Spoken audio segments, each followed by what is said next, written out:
Sachet के बारे में, जो कि फर्टिलिटी और ओवुलेशन की हेल्थ के लिए इस्तेमाल किया जाता है।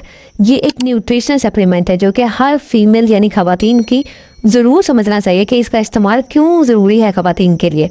हैप्पी मैरिड लाइफ के लिए अल्लाह ताला की तरफ से चाइल्ड यानी बच्चा तोहफ़ा होता है, लेकिन बदकिस्मती से डाइट बेहतर या जो है लाइफस्टाइल ना बेहतर होने की वजह से ख़वातीन में PCOS यानी कि पॉलीसिस्टिक ओवरी सिंड्रोम एक बहुत बड़ी वजह है इनफर्टिलिटी की, यानी बांझपन की। तो इस वीडियो में मैं आपको बताऊंगी कि ओवुलेशन साशे के यूजेस क्या हो सकते हैं, क्या इसके जो है वो इंग्रेडिएंट्स क्या हो सकते हैं, इसमें क्या अज्जा मौजूद है, और इसके साइड इफेक्ट्स और नुकसान क्या हो सकते हैं, और इसको इस्तेमाल करने का तरीकाकार क्या हो सकता है। उससे पहले अगर आप हमारे चैनल पर नए हैं तो आपसे गुजारिश है कि वीडियो को लाइक भी कर दीजिए, चैनल को भी सब्सक्राइब कर दीजिएगा। तो स्टार्ट करते हैं वीडियो। पहले स्टार्ट करते हैं इसके इंग्रेडिएंट्स, यानी कि इसमें क्या क्या अज्जा मौजूद है ओवुलम में।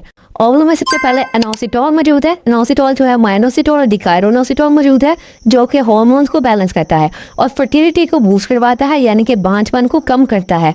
बहुत से फ़ायदे हैं एनोसिटोल के।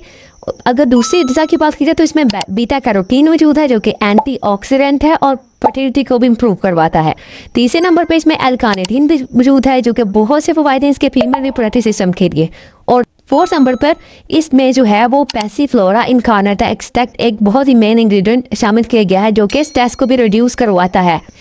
इसके अलावा इसमें जो है वो फेनुग्रिक सीड एक्सट्रैक्ट ऐड किया गया है, जो कि स्पेशली आपको ओवुलेशन साशे में मिलेगा। इसके अलावा आपको मार्केट में किसी भी फॉर्मुलेशन में नहीं मिलेगा, क्योंकि ख़वातीन में ओवरीज की बीमारियों के इलाज के लिए और बांझपन के इलाज